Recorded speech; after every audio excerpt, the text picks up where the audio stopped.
허참의 터크엔조이 허철입니다. 유지은입니다. 반갑습니다. 아예 잘 오셨습니다. 네. 우리나라의 가구당 자동차 보유 대수가 2천만 대를 넘었다고 그러잖아요. 네. 근데 재미난 게 말이죠. 영어로 타이어 하면 무슨 뜻이죠? 타이어 하면은 뭐 많은 분들이 알고 계시겠지만 피곤하다는 뜻이잖아요. 그렇습니다. 네. 그런데 자동차의 타이어도 같은 단어잖아요. 오. 그만큼 타이어가 어떻다고요? 피곤하다. 피곤하다는 겁니다. 맞습니다. 예. 자동차에서 유일하게 땅에 닿는 부품이 타이어잖아요. 그렇습니다. 그만큼 자동차에서 빼놓을 수 없는 네. 그 부품이기도 합니다. 그런데 이 타이어로 국내 최대의 유통망을 갖춘 굴지의 기업이 있습니다. 네. 타이어 전문 기업의 김정규 회장님을 오늘 모셨습니다. 네. 귀한 시간 내주셨어요. 박수로 환영해 주십시오.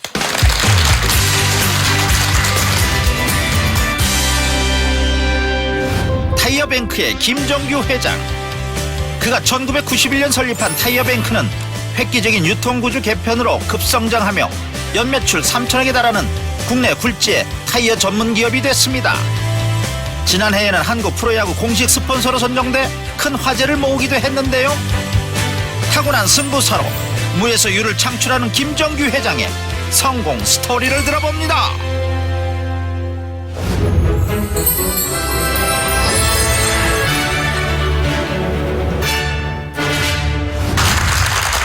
아유, 정말 반갑습니다. 만나 뵙고 싶었습니다. 타이어뱅크 본사가 대전에 있잖아요. 아, 대전에 있죠. 어디입니까? 남성공원 내거리 타이어뱅크 본사가 거기 있습니다. 예. 그러니까요. 우리 지역의 대표적인 향토 기업인데요. 연매출이요 3천억에 이른다고 합니다. 전국 매장이 365개에 이르고요. 근데 굉장히 신기한 게요. 제조사가 아니고요. 아니에요. 유통하는 구조란 말이죠. 어떻게 이렇게 성장을 이렇게 할 수 있었는지 이제 그 부분이 궁금합니다. 네. 궁금하시죠? 네. 비법이 뭔가요? 대한민국 사람 다 경영하는 사람 다 궁금해합니다. 네. 근데 분명하게 비법 있고 성공 요인이 있겠죠. 예. 그 비법하고 그 네. 경영 방법이라든가 뭐 여러 가지 있겠죠. 그걸 하나씩 오늘 풀어나가죠. 그렇죠. 예. 네. 타이어뱅크 작년에 더 그 좋은 소식이 있었던 게 이제 프로야구를 좋아하시는 분들은 굉장히 타이어뱅크가 더 익숙하실 거예요. 2015 한국 프로야구 공식 스폰서로 이제 선정이 됐잖아요. 예. 이게 어떻게 보면은 이변일 수 있는 거잖아요. 어떻게 선정이 되신 거예요? 궁금하시죠? 네. 다 지금까지입니다. 근데 비하인드를 다 밝힐 수 없는 것도 있고 좀 풀어놔 주세요. 여기서 제가 말씀드리자면 전략이 필요하다는 거죠. 왜냐하면 지역의 중소조그만 업체가 맨 대기업만 30년 동안 하던 거를 뚫으려면 그냥 뚫었으면 못 이기죠. 뭘로 이기겠어요? 돈으로 이기겠어요? 뭐 다른 걸 못 이기죠. 예. 일단 가능성이 있다 긍정으로 생각을 하고 저걸 뚫자. KBO를 제가 설득해야 하잖아요. KB 임원진들을 내가 설득을 해서 네. 제가 제가 사인해도 저하고 하는 게 유리한 게 있어야죠. 네. 그래야 그분들이 그냥 하진 않겠죠. 왜냐하면 저는 돈 못 낼 수도 있고 규모가 작으니까 또 이미지상 대기업과 한 거에 비해서 제가 작을 수도 있으니까 예. 어떻게 뚫었을까요? 술 한잔 하면서 뭐 이렇게 적당하게. 어떤 선생님의 방법이신 건가요? 적극적인 방법은 술 한잔 하면서 좀 해줘 이렇게. 좀 그런 시대는 아니고요. 설득의 힘이 크겠죠. 이제 거기도 분명 이익이 있는 거를 줘야 돼요, 제가. 예. 첫 번째, 저를 타이어뱅크로 함으로써 시장 확대다. 맨 30대 그룹 안에만, 20대 그룹 안에만 했던 거를 제가 하면 5천 개의 기업이 가능성이 있다고 열어놓는다. 그럼 KBO는 사업인데 사업적으로 보면 가치 높이는 일이 많은 서로가 그 KBO 후원하겠다고 대들리면 값이 올라가요. 그리고 제가 중견기업과 중소기업에 문을 열어주는 거죠. 저로 인해서 모두 갈 수 있다는 신호를 준다. 그러면 30대 그룹 이내에서만 했거든요, 여태까지. 20대 그룹. 근데 저로 5,000대 그룹까지 가니까 시장이 100배 이상 확대되는 거예요. 두 번째. 두 번째. 예. 저는 성장회사거든요. 앞으로 모든 그 인터뷰나 언론 나갈 때 KBO가 30년 동안, 그러니까 타이어뱅크 때로 인해서 KBO의 광고 효과를 검증해 주겠다, 내가. 예. 그래서 모 대기업이 1조 매출을 더했어요. 예. KBO 때문에 더했냐 증명을 뭘로 해요. 저는 딱 표가 나죠. 야. 제가 앞으로 모든 20%씩 3년 동안 성장한 거를 KBO에 주겠다. KBO에 타이틀 스폰했더니 20%씩 선정합니다. 어허. 이 메시지를 주면 네. 다음에 쓰고 올 사람 2배, 3배 쓰고 오니 예. 누구랑 해야 되겠냐? 상당한 딜인데요, 그거. 그러면 KBO 총재님이세요, 거꾸로? 예. 그분들이 어떻게 판단하실까요? 뭘 믿고? 그러니까요. 예? 참 이제 부도 얘기나 중간에 돈을 안 내면 어떻게 하느냐 이 문제가 있었죠. 예. 제가 또 그걸 극복해야죠. 전국에 제가 타이어가 많이 있다. 예. 이거 팔면은 10배 이상 된다. 이걸 내가 담보하겠다. 이게 담보가 되는군요. 담보예요. 예. 뭐 신용이 담보이지만 제가 이 예. 정도 할 예. 정도면 믿어줘라. 이 정도 한 사람 있냐? 대한민국 없잖아요. 아, 중소기업이 KBO 와서 이렇게 문 두드린 적 있냐? 예. 근데 제가 두드려서 이익을 주겠다고 온 거고 예. 그 지나면 엄청나게 30년 동안 벌어들일 돈이 얼마나 계산해봐라. 예. 논리적으로 모든 부분에서 저를 선택할 수밖에 없는 툴을 만드는 거지. 네. 술 먹으면서 하는 건 한계가 있습니다. 아야, 그럴 리가 없겠지. 그게 참 쉬운 일은 아니었다는 생각이 드는 게요. KBO 입장에선 계속 해오던 방식을 버리고 새로운 선택을 하는 거잖아요. 그렇죠. 그렇기 때문에 끝까지 뭔가 낙관적이진 않았을 거라는 생각이 들어요. 절치면은 긴가민가 하죠. 네. 어이, 거꾸로 KBO 측에서 보면 그럴 수도 있어요. 당연한 결과예요. 그러나 제가 여러 번 그 강한 그 네. 뭐랄까 이제 메시지를 전달해드려 의지를 전달해드렸어요. 예. 네. 근데 그 무엇보다도 신화를 창조한 기업인에 대해서 이 기업에 대해서 그게 첫째가 는 신뢰가 아니었나. 아, 신뢰예요. 전 그렇게 네. 생각합니다. 네, 그것도 다 지켰고요. 제가 그렇죠. 그리고 작년에 보셨지만 흥행 잘했잖아요. 네. 그럼요. 네, 뭐 흥행 잘했고 제가 해서 흥행이 더 잘 된 거 아닐까요? 그래서 하나가 더 잘했던 건가요? 하나도 잘했고 전체적으로 한국의 야구 흥행도 잘 됐고요. 네. 프리미어리그에서 우승됐잖아요. 한일전에 그 도쿄돔에서 네, 일본 뽑는 거 맞아요. 보셨죠? 자다가 불뚝불뚝 일어날 만큼 정말 100년 만에 한 번 나오는 게임을 엄청난 역전극을 거기 보여줬죠. 100년 만에도 한 번 나올까 말까 한 그런 게임이었어요. 이제 우리 마크 딱 달고 갔잖아요. 그러니까요. 아주 굉장히 기분 좋았습니다. 뿌듯하셨을 것 같아요. 아이고 뭐 이제 해피했습니다. 이제 후원 금액도 상당하대요. 그러니까요. 그럼 3년 정도 이제 후원 금액을 내시는 네. 건가요? 어느 정도 내신 건가요? 약 70억 원에 3년, 그럼 얼마죠? 210억 정도가 그 전후로 되는 금액이 들어가요. 와. 작년 안에 이 스폰서도 화제가 되면서 프로야구도 큰 사랑을 받았고, 그죠? 네. 그렇습니다. 예. 네. 그 사랑 덕분에 또 이렇게 후원을 더 해주실 수 있는 거고 야, 야구를 더 사랑하실 수밖에 없으실 것 같은데 메이저리그에서 그 시구도 하셨죠? 시구. 네.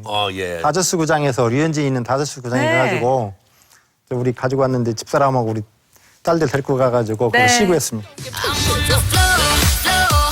I love to dance, so give me more till I can't stand. Get on the floor. 브랜드 파워도 높아져가고 매출에도 영향을 미쳤을 것 같아요. 모든 부분에서 긍정적 효과가 나왔어요. 이제 브랜드 상승도 많이 됐고요. 그다음에 매출에도 많은 도움이 됐고, 그리고 작년에 큰 그 메르스 때문에 이슈가 많이 있어서 어려웠을 때 네. 유일하게 국민을 달래준 건 제가 봤을 때 프로야구였어요. 그렇습니다. 네, 그 어려운 환경에서 네. 국민을 그래도 즐겁게 해준 건 프로야구였기 때문에 네. 여러 가지로 저는 잘했다고 생각이 듭니다. 작년 한 해도 굉장히 기쁜 일이 많았다고 들었는데요. 상도 많이 받으셨다고요. 네. 2015 창조경영대상, 대한민국 문화관광산업대상을 수상하셨는데 정말 축하드립니다. 굉장히 감사합니다. 기쁘셨을 것 같아요. 박수 한번 보내드립시다.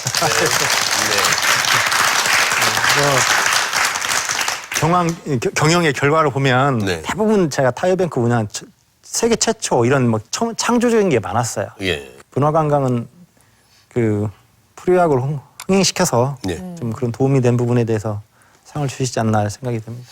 네. 그 정말 그 창조경영의 완벽한 그야말로 모델이 될 수 있죠. 전 그렇게 생각합니다. 타이어뱅크가 이렇게 성장해온 데는 특별한 이 조직 문화에 있답니다. 그러니까요. 네. 우리 어떻게 이렇게 그 직원들을 관리하시고 함께 하시는지도 굉장히 궁금해지거든요. 그것도 하나의 요인이지 않을까, 성공 요인이지 않을까 싶어서 저희가 직접 가맹점을 가봤습니다. 도대체 어떻게 지내고 계시는지 저희가 가맹점에 직접 다녀와서 또 얘기를 예. 나눠보도록 하겠습니다. 화면 함께 보시죠.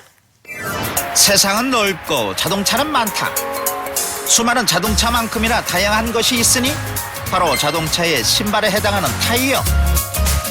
타이어는 자동차의 성능과 안정성이 직결되는 만큼 자동차에서 가장 중요한 부품이라고 할 수 있는데 시중의 제품들을 한 곳에서 비교하면 살 수는 없을까? 올해로 창립 25주년을 맞은 타이어뱅크와 같은 유통점에서 가능한 이야기. 타이어 유통으로 신화를 써내려간 김정규 회장이 자신의 가맹점을 찾았다. 수고하십니다. 네, 반갑습니다. 회장님 이렇게 지점은 자주 들리시나 봐요? 아, 예. 전국에 선적이 있지만 그래도 자주 가보려고 최대한 노력하고 있습니다. 연매출 3천억에 달하는 굴지의 타이어 유통 전문 기업. 회사가 이만큼 성장할 수 있었던 데는 직원 한 명 한 명에게 CEO라는 생각을 갖도록 독려하고 존중해주는 김정규 회장의 열정이 있었기에 가능했다. 그는 직원들을 만나면 늘 선배로서 따뜻하게 다가간다. 자식잖은 음식이 있어. 사람은 시간이 지나면 느슨하게 되고 나태하게 돼요. 그래서 긴장감도 갖고 또 잘할 수 있는 방법을 물어보고 점포 운영에 대한 전반적 내용을 또 점검하고 그런 일을 주로 하고 있습니다. 회장님도 이렇게 어렵게 이렇게 성장하신 분이라서 그 직원들의 노고를 조금 헤아려 주시는 것 같습니다. 그래서 애로사항 같은 것도 따뜻하게 질문해 주시고 개선할 거 있으면 이렇게 개선해 주시고 하는 것 같습니다. 26세 회사를 창업해 숱한 난관을 뚫고 국내 최대 타이어 유통기업으로 선장시킨 김정규 회장. 그는 탁월한 감각과 열정으로 타이어 유통시장을 획기적으로 바꾼 승부사다. 복잡했던 타이어 유통 구조를 단순화시키며 업계에 파란을 일으켰던 김정규 회장. 창업 초기 위기도 있었지만 오로지 뚝심 있게 한길을 걸어왔다. 유통 과정의 거품을 없애며 소비자들의 부담은 절감됐고 판매량도 높아졌다. 이 점포 같은 경우는 한 월 1200개 정도 판매가 되거든요. 이 자동화 창고 한 대가 한 700에서 800개 정도 보관해요. 또한 가격을 싸니까 우린 다른 데는 여러 가지 해요. 우리는 온리 타이어만 해요. 그러잖아요. 여러 가지 하는 데는 전문성이 좀 떨어져요. 그러니까 온리 타이어만 한다. 타이어 하나만 하는 곳은 우리밖에 없어요. 아이디어 뱅크이기도 한 김정규 회장. 이곳엔 그가 개발한 독특한 발명품이 있다. 바로 타이어 전용 리프트. 한 대당 1,400개의 타이어를 실을 수 있는 국내 유일의 타이어 전용 리프트로 특허까지 받았다.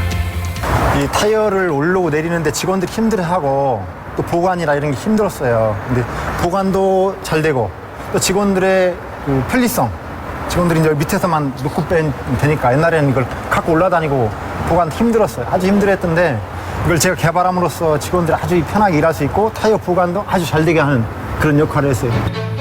소비자들은 전국 어느 곳에 가더라도 네트워크를 이용한 고객 정보 공유로 원하는 서비스를 제공받을 수 있다. 차가 좀 떨려가지고 그것 좀 점검 받아요. 한 번 고객은 영원한 고객. 이 손님도 7년째 이곳을 찾고 있다.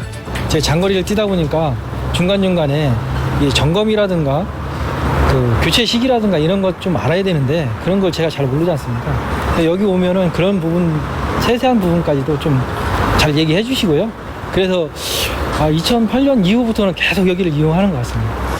친절과 서비스가 몸에 밴 직원들. 만나면 누구라도 기분이 좋아질 만큼 고객 한 명 한 명을 정성껏 대한다. 이렇듯 CEO와 직원들이 남다른 조직 문화로 함께 커가는 기업. 이들이 꿈꾸는 미래는 어떤 모습일까? 타이어뱅크는 세계 인류를 향해 가겠습니다. 그리고 더 전문화된 회사가 돼서 국민의 안전을 지키는 운전자의 안전을 보장하는 회사가 되도록 노력하겠습니다. 가난한 집 아들에서 기업 총수가 된 김정규. 그에게 불가능은 없다. 어떤 길이건 뚝심 있게 굴러가는 타이어처럼 앞으로 그가 개척해 보일 또 다른 신화가 기다려진다.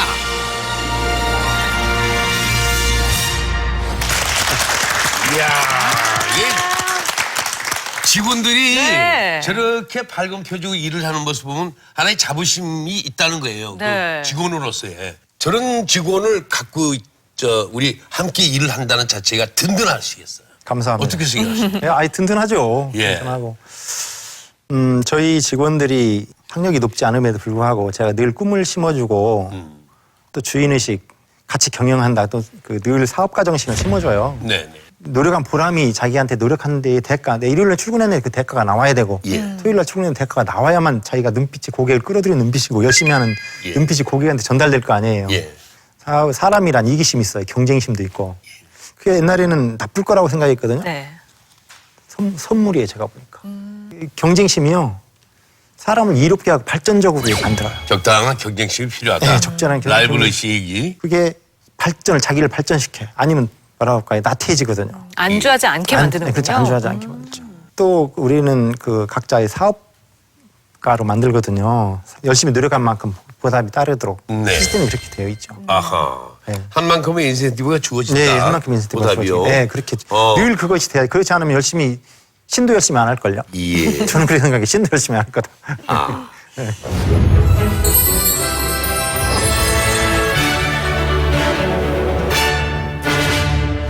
이쯤 되면 김정규 회장님의 히스토리가 그쵸. 궁금해집니다.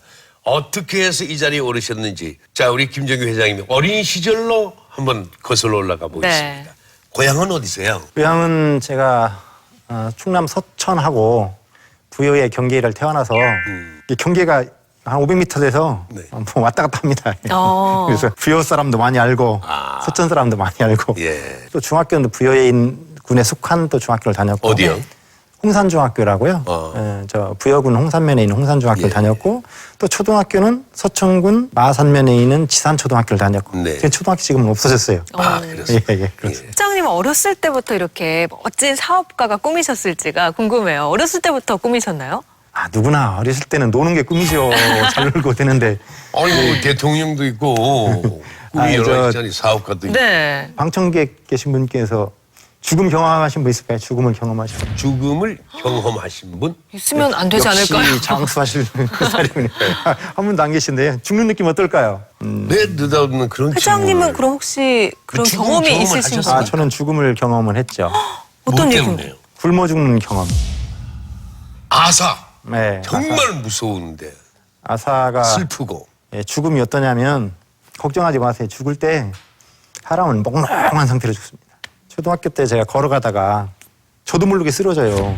고통스럽지 않습니다. 못 깨어나면 죽음. 깨어나서 이 자리에 있는 거고요. 그런 걸 여러분 경험하죠. 특히 이게 봄에 3월에 4월 달에 학교 갈 때는 안 그래요. 예. 꼭 집에 올 때. 네. 신기하게 그때 그게 발생하더라고요. 왜 그럴 이유가? 영양실조가 누적됐고요.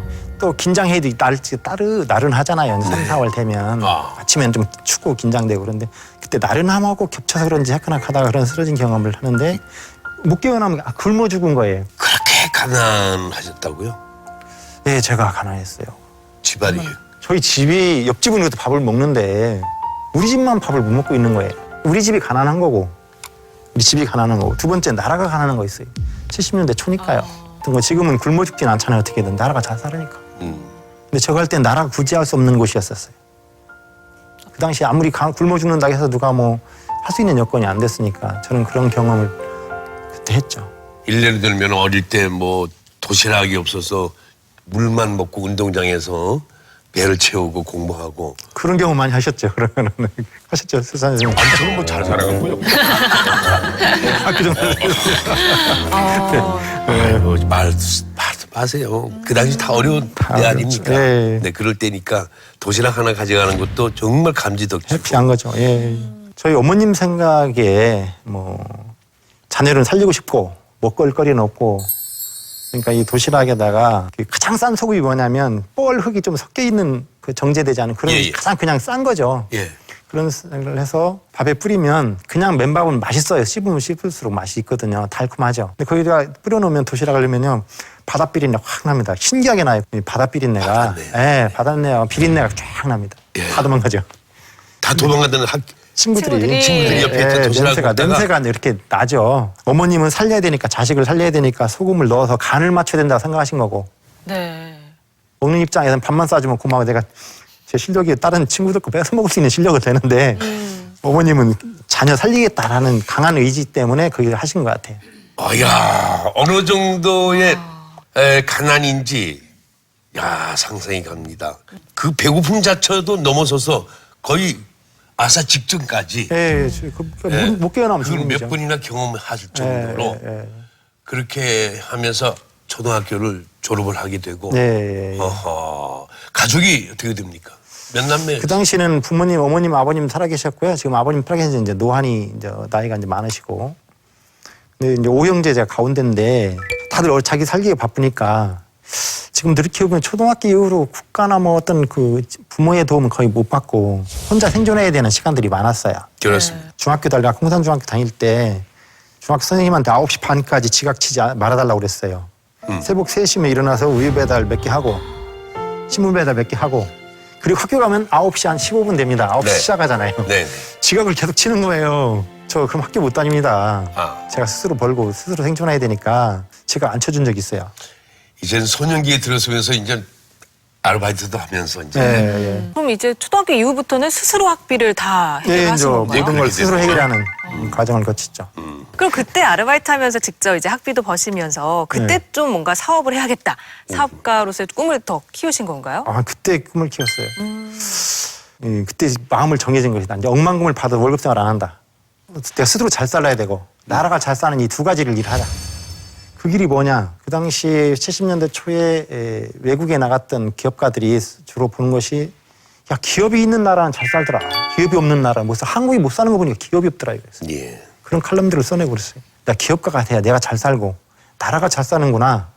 그때부터 마음이 정해져가지고 그런 칼럼들이 나오면요 쏙쏙 들어와요. 경영적 칼럼이나 그 신문들이 늘 예. 그때부터 내공을 쌓기 시작한 거예요. 물론 목표가 강하게 정해져 있었고 사업가가 되겠다, 경영자가 되겠다 했었고 그러다 보니까 많은 그 정보들이 힘이 돼주는 거죠. 꾸준히 내공을 쌓아오니까 어느 날 보니까 사업세계가 확 보이는 거예요. 기회도 오고. 예. 대학에서도 또 무슨 사업을 하셨다고. 네, 대학에서도 전무후무한 사업을 제가 또 했습니다. 대학교 때부터 놀라울 정도의 사업 수완이 있으신 거예요. 어떤 일을 하신 거예요? 충남대학교 제가 경영학과를 다녔거든요. 네. 89년도까지 200원짜리 국수가 있었어요. 200원 짜리 200원 하는 국수. 네네. 그거 먹고 버티다가 뭐 사업거리가 없을까? 보니까 사업거리가 보이는 거예요. 과외 금지를 전두환 시절에 해놓으셔가지고 예. 그분께서 과외 금지에서 학생 처벌, 교사 처벌, 학부모 처벌해가지고 과외를 예, 예. 못하게 해놨습니다. 그러셨습니다. 제가 저기 도청에서 역전 사이에 있는 그 사업하는 부모님을 찾아갔어요. 이런 학생인데 자녀분을 가르치겠다. 그분 답 왈. 내가 앞으로 어떠한 처벌 다 받을 테니 우리 자식만 공부하게 해달라. 이렇게 얘기하시더라고. 네. 아, 이게 사업이 힌트가 딱 쓴 거예요.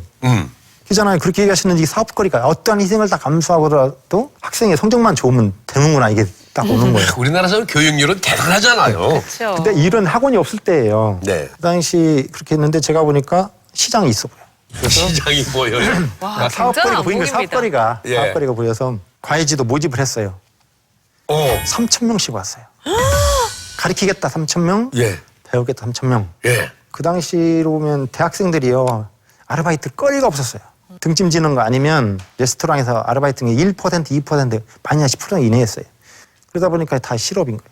이 사람들이 다 학비를 벌겠다, 과외하겠다고 해드는 거고 학부모들이 이제 잠재해 있는 거야 이게. 자녀를 가르쳐 머릿속에 있는데 정부는 과외 금지를 해놨지. 학원도 없을 때니까요. 그렇게 하고 나서 또 두 번째는 그 당시에 대학교 1학년부터 4학년까지 충남대학교가 2만 명이 되는데 교사 포함해서 교사도 교수분도 버스 타고 다닐 때예요. 네. 1학년, 4학년까지 다 면허증이 없는 거예요. 교수분도 면허증이 없고. 네. 야, 이거 사업성 되겠다. 자동차 문은 안 들어오고. 제가 많은 면허증을 땄는데 이게 총학생의 명의로 따가지고 총학생 명의로 운전강습을 했죠. 아, 운전 강습소를 학교에 총학생의 명의로 네. 운전강습을 내고 제가 실행을 하고 예. 총학생회가 관리하고 그렇게 해서 사업성을 제가 발휘했었죠. 교내에서 뭐 거의 교내에서. 저 사업가로서 그 두 가지는요. 전무후무한 저만 하고 대한민국에 저만 하고 나왔습니다. 그러네요. 졸업하면서 제가 팔았거든요. 총학생이 하라고 한다고 해서 팔았더니 이제 불법이 하지 말라고 그러고. 과외는 학원으로 일반화됐고. 야, 그 아이디어가 어디서 그렇게 예? 우리 깜짝 아무리 생각해도 그 당시 그러니까요. 그렇게 할 수 있었을까? 늘 통찰하고 또 늘 사업에 대해서 생각하니 그런 것이 저한테 신이 준 기회지 않았나. 이 사업가로서의 꿈을 정하고 네. 그 목표를 정하고 이제 나아가는 데 있어서 많은 정보를 획득하고 네. 그 길이 자꾸 눈에 보이는 거예요. 이제 그러니까요. 사업하는 것들. 우리들은 그걸 보이지가 않잖아. 그러니까요. 그럼 그 아르바이트로 자금도 많이 확보를 하셨을 것 있겠네요. 같아요. 왜 사업 자금 마련했고 또. 아, 그게 인생의- 사업자금 예, 제 인생의 전환점을 삼은 거죠, 제가.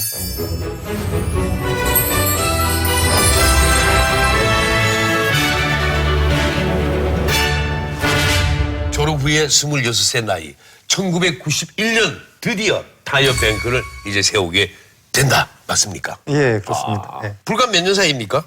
졸업하자마자 저는 하자마자 바로. 그냥 나오자마자 사업한 거예요. 다른 생각할 여력도 없고 그냥 사업 딱. 근데 우리나라 자동차 문화가 90년도부터 시작이라고 볼 수가 있어요. 그전에는 500만 대 정도밖에 안 돼서 자동차 문화가 안정화가 안 됐고 뭔지도 모르고. 네. 그래서 우리가 500만 대에서 600만 대 사이를 가지고 얼마가 죽었을까요? 자동차 사고로만 13,800명 정도. 그래서 사망률 1위였어요. 13,800명 중에서 타이어 사고가 약 30% 40% 정도 차지했어요. 타이어 사고 왜 나냐? 얘는요. 예, 전문성이 없으니까 타이어 규격도 안 맞고 예. 또 타이어가 비싸다 보니까 막 철심 나와도 맨들맨들 타다 그냥 사고 나고. 지금은 없죠. 지금은 예. 2천만 대에 한 4,500명에서 5,000명 정도 죽는데 타이어로 인한 사고, 타이어 원인에 의한 사고는 약 3%에서 5% 정도밖에 안 됩니다. 그만큼 전문화 됐다고 볼 수가 있고요. 예. 당시만 해도 타이어는 제조업사에서 판매를 했지 이 타이어 유통만 전문적으로 하는 곳이 없었잖아요. 없었어요. 당시에 유통 구조가 굉장히 복잡했을 거 아니에요. 지금의 구조는 아니었던 거죠. 아유, 많이 복잡했죠. 한번 옛날에 생산, 제조사, 네. 공장에서 나오면 지점, 지점 총판, 총판. 대리점, 몇 개까지 가나요? 카센터, 소비자 와, 6단계였어요. 6단계. 그러면 갈 때마다 10%씩 얹어보세요. 그렇죠. 다 국민의 소비자 몫이죠. 예. 부담해야 될. 예. 저는 공장, 타이어뱅크 소비자 딱. 유통망을 다 떨쳐버렸네. 이게 우리 선진화된 거고 가격을 내리고 전문화할 수 있는 힘이었어요. 물론 유통과정 줄이면 가격은 자연 내려가게 되는데 주변에서의 시기는 대단했겠는데요. 제가 대한민국 거의 최초이다시피 가격 파괴를 썼어요. 예. 그래서 많은 저항도 받았죠. 그 단어가. 네, 제가 봤을 때는 뭐라고 표현하냐면 언론들이 경제 질서의 이단화 뭐 이런 식으로 표현하더라고요. 근데 그게 지금의 대세죠. 그리고 지금 모든 회사 따라해요. 타이어뱅크를 다 따라. 네. 다 모방자들이. 지금은 제가 선두주자고요. 뭐 모든 기타 저를 제외한 모든 회사들은 저를 타이어뱅크를 다 모방해서 따라온 회사들이. 그리고 이제 성공 요인에 왜 이렇게 됐냐고 아까 물어보셨는데 그 입지 선정도 있죠. 그 전국의 모든 제주도에서부터 속초까지 어느 도시를 막론하고 도시에 들어가고 나갈 때 저희 간판을 보게 만들어 놨습니다. 남들은 다 뒤 골목으로 숨을 때예요. 타이어 갖고 무슨 돈이 남냐. 그럴 때 있었어요. 그런데 저는 뭐냐면 정반대로 생각했죠. 인생은 짧은데 이 코너를 차지해가지고 임대를 곱하기 3배, 4배 주더라도 내가 못 견디 빨리 나올 거거든. 인생 낭비하진 않아요. 저는 빨리빨리 승부가 나요. 야, 장사되면 붙는 거고 안 되면 빨리 철수하면 되는 거고 못 버틴 임대료 세니까. 그래서 갔는데 이렇게 대박 났어요. 대박이란 표현을 방송 용어가 맞는지 모르지만 예. 괜찮아요? 시원합니다. 그럼요. 제가 정반대로 간 게 완전 대박이 났고요. 모델이 딱 생겼으니까 전국을 쫙 퍼뜨린 거죠. 그러면서 내 광고를 하루에 1,000만 명이 보고 가게 하자. 네. 하루. 그래서 지금 거의 1,000만 명 가까이 600까지 할까. 한번 나가시면 우리 방청객분들도 타이어뱅크 잘 보일 겁니다. 자, 이단화라는 표현을 들으셨지만 그렇게 뚝심 있게 자기의 길을 지키셔서 예. 그렇게 함으로써 이제 사회 이제 환원 효과도 굉장히 실제적으로 금액이 발생을 하고요. 예. 그랬다고 들었어요. 어느 정도 규모가 될까요? 정말 많을 거예요. 특히 그런 어떤 자부심이 있어요. 예. 많은 생명을 구했다는 자부심하고 또 가격도 많이 낮췄어요. 낮춤으로써 그때 안 써도 되는 거죠. 가격이 예. 이제 싸졌으니까. 예. 그런 어떤 생명을 구하는 일과 그 가격을 연간 한 1,500억 정도를 예. 국민한테 혜택을 준 거예요. 타이어 값이 내려가니까. 제가 내리니까 나한테 따라와야 하잖아요. 네. 그래서 저는 25년 동안 1,500억씩 곱하면 얼마 될까요? 아유, 계산하기 힘들어요. 무슨 의미가 있나요? 최소한 뭐 3조 5천에서 4조 정도에 해당되는 금액을 저 타이어뱅크로 인해서 국민들께 혜택이 들어갔다. 이렇게 쉽게 보시면 됩니다. 예. IMF 위기 때 어떻게 재개를 하셨어요? 91년도 창업할 때 이게 공급자 시장이었어요. 제조업 늘 공급을 중단하면 망하는 아무 법에 걸리지 않는 상황이었는데 그런 시련들이 많았죠. 국민들은 저를 많이 찾아줬어요. 소비자들은 엄청나게 찾아줬고 공급은 안 되고 그럼 어떻게 돼요? 100원 사다 80원도 팔고 90원도 일부 팔아야 되는. 네. 그래서 정말 이어져 왔어요. 근데 98년도 IMF 때 123개의 체인점이 있었거든요. 예, 체인점이. 근데 한 방에 망했습니다. 일주일 걸렸어요, 일주일. 메이커가 우리 체인점에 와서 가격을 반값에 주겠다. 예. 그 IMF도 들리면은 다 생존이었거든요. 그러니까 우리 체인점들이 취하를 해달라, 계약을. 한 방에 일주일에 모든 회사가 다 들어가 우리 체인점에 가서 타이어 값을 내려서 공급하겠다 그러니까 제가 공급할 수 있는 방법이 없죠. 딱 일주일 걸렸으면 망하는데. 그 공돈 다 123개 체인점 하는데. 네. 그게 통찰을 해보니까 제가 잘못했더라고요. 직영은 하나도 없고 다 체인점이니까 네. 제가 힘이 없는 거예요. 아, 직영을 같이 가자, 같이. 바로 그거. 직영과 체경을 같이 가면 1분 흔들려도 다 흔들리진 않죠. 가장 위치 좋은 곳에 직영화를 시작한 거예요. 네. 그게 IMF가 준 저한테 선물이죠. 예. 그걸 네. 모르고 계속 갔으면 2005년도에 2010년도에 내가 망했다 그러면 일어나지 못할 건데 그때 망해줌으로써 빨리 깨달게 해준 선물이에요, 저한테는. 그러니까 늘 그런 뭐 위기가 곧 기회다라는 것이 저한테는 아주 딱 맞는. 그런데 정말 아까 전에도 뭐 가맹점 가서 영상을 보기도 했지만 그 직원들 채용하시는데 철학도 있다고 하시더라고요. 나이 불문, 학력 불문으로. 그러니까 네. 정말 필요한 사람을 뽑고자 하는 그런 철학이 있으시다고 들었는데요. 어떻게 채용을 좀 하시는 편이세요? 어떻게 채용하면 성공하시겠습니까? 저는 술도 좀 잘하고, 유머도 많고, 네. 예, 사람 좋으면 또 뭐. 사람 좋으면요. 네. 정진우 회장님이나 네. 징기즈칸이나 세상을 호령했던 분들의 그분들이 학력으로 세상을 다 갖지는 않았다 생각이 돼요. 네. 사람을 마음을 얻고 그분들이 열심히 할 수 있는 동기부여가 필요한 거지 뭐 다 가르쳐서 뭐 다 한다 그런 세상 이기는 방법이 아니라고 생각이 돼요. 사람의 동기부여를 어떻게 깨울까? 좀 부족하지만 또 능력이 들어가면 기회를 줌으로써 더 열심히 할 수 있는 그게 우리한테 힘이 돼줬어요. 능력 있으면 뭐든지 보상이 따르고 충분한 성공할 수 있다는 메시지를 제가 주었죠. 사람이 능력이란 거의 무한대로 성장할 수가 있어요. 근데 그 동기부여가 뭐냐 이거죠. 그것이 없으면 아무리 능력 있는 사람도 그 소진돼요. 능력이 소진돼 어느 날 없어지면 바보 같은 사람이 돼 있는 거고 자기가 기필고 달성해야 되는 목표가 있으면 끊임없이 자꾸 올라가서 유능한 사람이 돼 있다고 보는 거죠.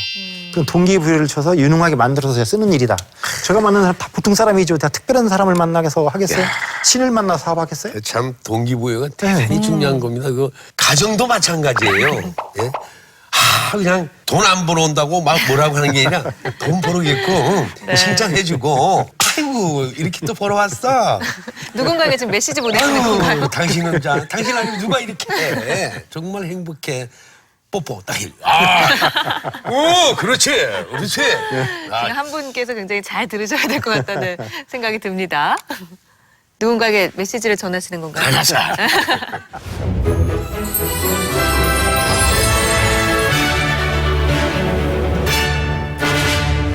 뭐든지 그 시각이 남다르신 것 같은데요. 동기부여. 또 남다른 게 있으시더라고요. 우리 회장님이 명함이요. 네. 굉장히 특이하다고 들었어요. 다른 분들 이제 연락처나 뭐 이제 이름하고 이렇게 있잖아요. 그런데 뭔가 적힌 것들이 많다고 들었거든요. 뭐가요? 명함에 어떻게 명함 얘기는 처음인데. 네. 뭡니까? 제가 워낙 가난했잖아요. 네. 그래서 이 타이틀이 있습니다. 가장 큰 죄는 가난이다. 그게 무슨 뜻이냐면 우리 부모님 방청객 분께서 자녀분이 3살, 5살짜리가 밥을 못 먹여서 굶어 죽고 있다. 굶어 죽는 모습을 봐야 된다. 나의 부모님을 생각해 봤을 때 내 어머님이 그 모습을 봤을 거라고요. 네. 그럼 인간으로서 가질 가장 비참한 순간이에요. 네.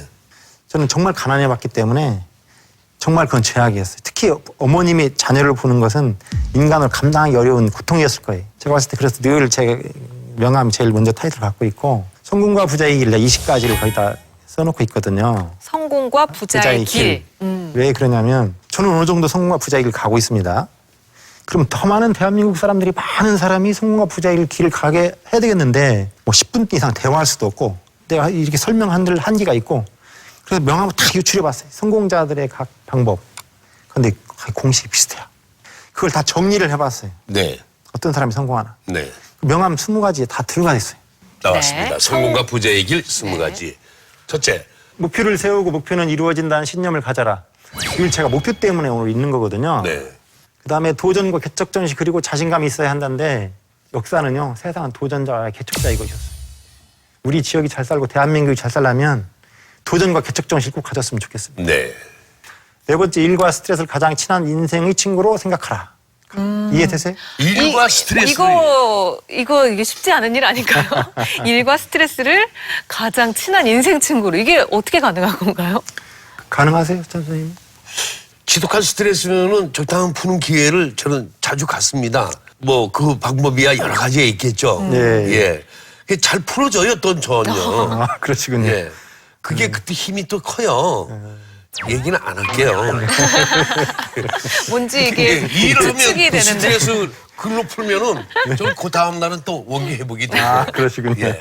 바로바로 근데 그걸 풀어줘야지. 즐기는 사람이 있더라고. 스트레스 받는 네, 사람이. 저도 일을 즐기지 않았으면 오늘 못 읽겠죠. 예. 엄청난 스트레스죠. 왜냐하면 이거 다 감당하고 와야 되니까. 근데 제가 이거를 적으로 볼 게 아니고 친구로 보는 순간부터 즐거워졌어요. 이 일도 즐길 줄 알고 스트레스를 즐길 줄 아는 화다한 스트레스가 오죠. 저한테 정말 화다한 스트레스가 오고 일이 오지만 이걸 친구로 생각하니까 편해지더라고 마음이. 그게 피할 수 없으면 즐겨라. 네, 좋은 방법입니다. 네. 다음 비밀은 반드시 지키고 약속은 꼭 지켜라. 약속은 꼭 지켜라. 비밀도 해줄 건 꼭 지켜줘야 됩니다. 아, 특히 무슨 사- 비밀을 얘기하는? 사업가의 세상에는 신용, 뭐 누가 얘기한 거를 함부로 얘기해서는 안 되죠. 가벼이 입을 놀리지 네, 마. 입을 가벼이 하면 큰 인물이 못 돼요. 예, 혀를 무겁게 하라. 불광불급 성부의 정신을 유지하라. 뭡니까? 성공과 부자가 되려면 네. 최대한 몰입하라는 뜻이에요. 몰입하지 않으면 도달하지 못한다.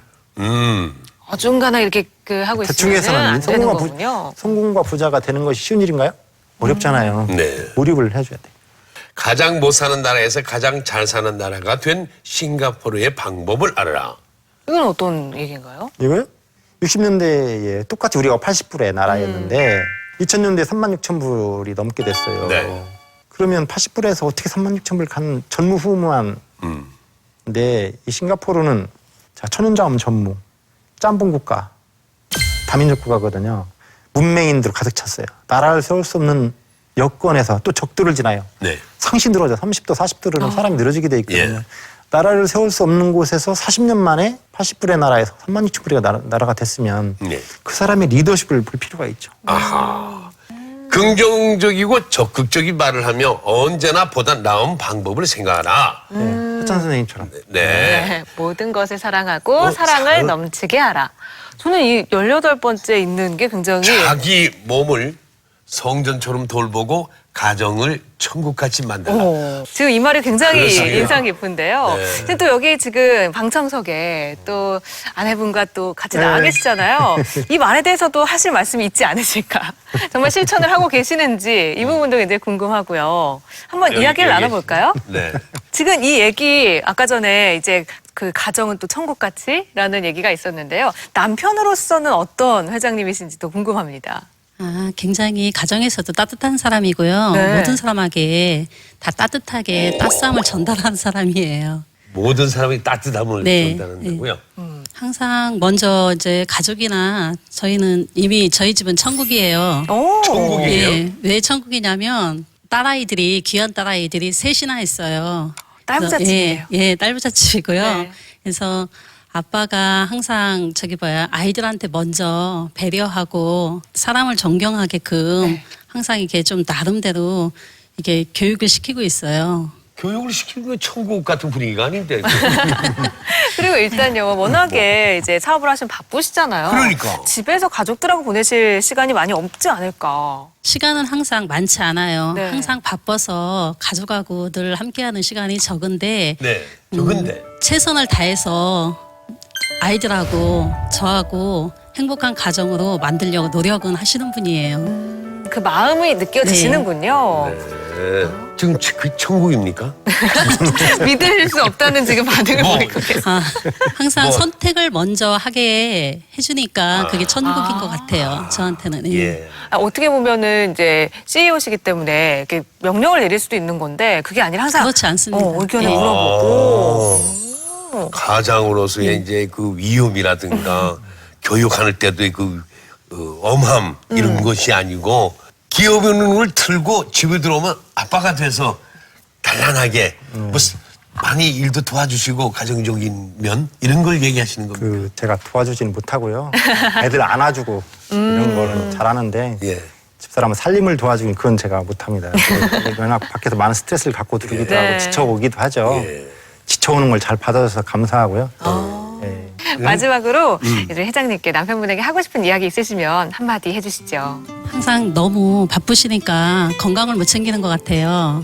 건강을 못 챙겨서 앞으로는 건강 좀 챙기고 좀 일을 좀 줄였으면 합니다. 일을 줄여요? 일을 드렸으면 좋겠다. 그 사업가 돼서는 안 될 텐데 일을 더욱더 많이 찾아서 스트레스 높여가지고 항상 즐겁게 그렇게 해서 사신다. 아마도 건강을 걱정하시기 때문에 하신 말이 아닌가 싶습니다. 오늘 인터뷰 감사드립니다. 감사합니다. 네, 박수 부탁드릴게요. 야, 자기 몸을 성전처럼 생각하는 그 말도 참 와닿네요. 네. 제가 죽을 고비를 넘겼잖아요. 예. 죽으면 끝이니까. 예. 자기가 모든 일 할 때 자기 관리가 안 돼서 건강이 무너지면 끝난 거잖아요. 그래서 늘 자기를 자기를 건강을 챙겨야 자신을 할 수 있으니까. 자신을 돌봐라. 네. 네. 그래야 자기 뭐 관리를 철저히 하라. 네. 이 뜻이지요.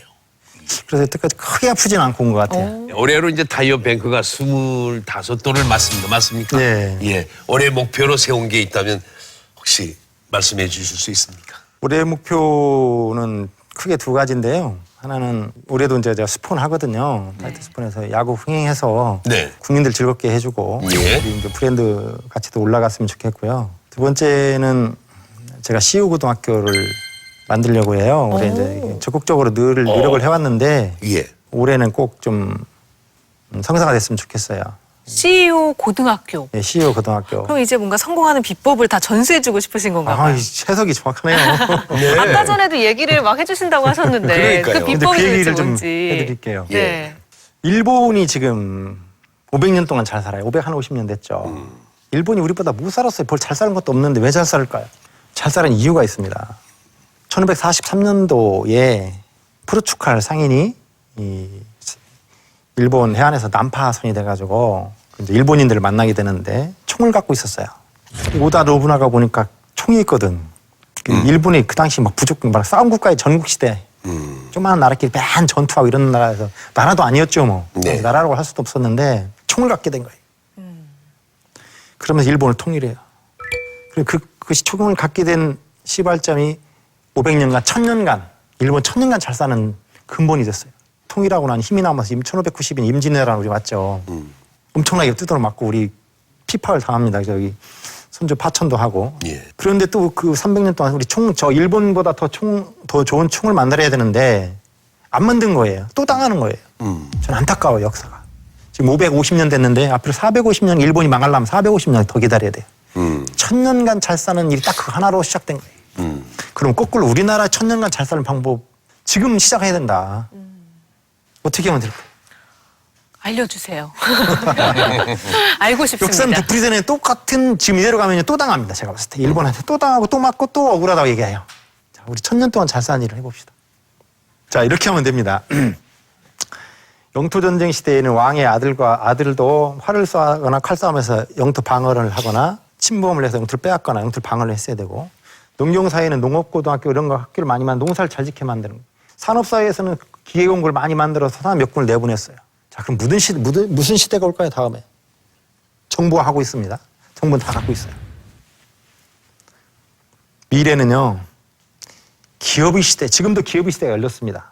수만 년 만에 우리가 기업이 출현된 거 이제 100년 정도 됩니다. 세계적으로 나타나는 100년 전후로 되는데, 네. 앞으로 인간의 삶의 질의 향상, 국부 창출, 기존의 고용, 일자리 모든 부분이 기업에서 나와요. 그럼 기업을 잘 지휘하고 융성시킬 사람을 육성해야죠. 우리 육성하고 있나요? 그 기업을 지휘할 지휘관을 육성해야 돼요. 지휘관. 네, 기업을 이끌고 훌륭하게 융성시킬 지휘관. 그러니까 학습해서 되는 거예요. 프로야구 선수 육성된 거예요. 대학교 출신, 대학교에 시작해서 야구 선수 훌륭한 사람 된 사람 없습니다. 중학교, 초등학교, 중학교, 고등학교 때부터 야구를 한 사람이 이름 있는 선수가 된 거예요. 이 CEO도 마찬가지예요. 기업 경영도 어릴 때부터 목표를 가지고 끊임없이 거기에 세상을 접함으로써 CEO로서 역량을 갖춰가는 건데, 대학교 졸업하고 딱 사회에 나오면 경제활동인데 사업 실패율이요 80~90% 됩니다. 성공하면 이상한 거죠. 배우지 않았는데, 사업이란 거 배우지도 않았고 경제를 배우지도 않았어요. 학교 나오면 딱 나오면 사업이야. 그거를 고등학교 때부터 최소한 해야 돼. 빠르면 중학교 때부터 해야 되고. 유능한 지휘관을 만들면 우리가 토요타 우리 거를 만들어요. 우리가 지휘할 수 있어. 미국의 GM도 우리가, 애플도 우리가 GM, 애플도 우리가 지휘하고, 전 세계의 기업들 다 지휘관이 필요해. 이 유능한 인재를 창출시킬 수 있는 CU 고등학교를 CU 고등학교를 그래서 만들어야겠다. 만들어야 돼. 보통의 경영자는 많지만 유능한 경영자는 없어요. 양성된 유능한 경영자가 없다. 이거 해놓으면요 대대로 잘 살아요. 기업을 융성했으니까 고용 문제 없고, 네. 그다음에 소득은 올라갈 거고, 아까 돈 버는데 소득이 전체적으로 올라가야죠. 나아가서는 천년을 더 잘 살기 위한 천년을 잘 살 수 있어요. 길이다. 우리가 정말 우리 후손들이 잘 살 수 있는 선물은 그거예요. CU 고등학교 만들어서 많은 유능한 CU를 만들어달라. 그게 우리가 꼭 해야 될 일인데 네. 어느 누구도 잘 시작을 안 해요. 예. 다행히 전 세계적으로 어느 누구도 시작 안 해서 우리가 먼저 할 수 있다는 건 선물이에요. 네. 그럼 올해 정말 구체적으로 계획을 하고 계신 거예요? 많이 계획하고 있죠. 네. 네. 언제쯤 빠르면 올해 실현될 수 있고요. 늦어도 뭐 제가 이제 저도 나이가 있어서 네. 이걸 빨리 스타트 해야 된다고 늘 강박관념이 있습니다. 예. 강박관념이 있으면 언젠가 이루어지지 않겠어요? 누구나 다 CEO가 될 수는 없는 거 아닙니까? 그렇죠. 지금 또 일반 직장에서 열심히 근로하시는 분들도 힘들지만 또 살아가시는 분도 많잖아요. 유능한 CU는 우리가 5천만이면 5만 내지 10만만 있어도 융성합니다, 우리나라. 유능한 CU. 근데 그걸 융성 안 한 거고 다 CU는 안 되죠. 사람을 키워라. 네, 그뿐이고 CEO로 만들자. 청년들이나 일반 다니시는 분들이 겁내해요. 세상 도전하고 네. 개척하는 걸 겁내해요. 예. 도전하고 개척하지 않으면 나라가 먹을거리가 어디 생겨. 젊은이들은 내가 언제나 사장 입사할 때부터 사장을 목표로 CEO를 목표로 한다. 중간 CEO든 최고 탑 CEO든 CEO를 목표로 하고 현직에 다니시는 분들도 본인의 능력을 발휘해보겠다고 도전하고 개척하고 좀 적극적으로 살았으면 좋겠어요. 끝으로 김정규라는 사람이 우리 사회에 어떤 사람으로 남고 싶은지. 세상을 열심히 산 사람 그리고 많은 사람을 먹여 살린 사람 대한민국 후손들이 1000년 동안 잘 살 수 있는 기반을 닦는 데 기여한 사람 네. 이렇게 기억되고 싶습니다. 천년을 잘 살게 하는 사람으로 기억되고 싶다. 네. 어우, 포부가 원대하십니다. 오늘 김정규 회장과 뜻깊은 시간을 저희는 가졌다고 생각이 드는데 성공 스토리도 대단하잖아요. 그죠? 그러니까요. 하지만은 그 기업가의 사회적인 역할에 대해서도 끊임없이 고민하는 부분이 참 존경스럽고 인상 깊었습니다. 네, 정말 회장님의 도전 정신을 많은 분들이 좀 많이 얻어가셨으면 좋겠다는 생각이 들고요. 네. 앞으로도 사회에 정말 긍정적인 기운 많이 불어넣어 주시길 응원하겠습니다. 그렇게 기업도 하겠습니다. 더욱더 번창하시길 바랍니다. 네. 허참의 토크 엔진은 또 여기서 인사드리겠습니다. 네. 다음 주에 뵙겠습니다. 감사합니다.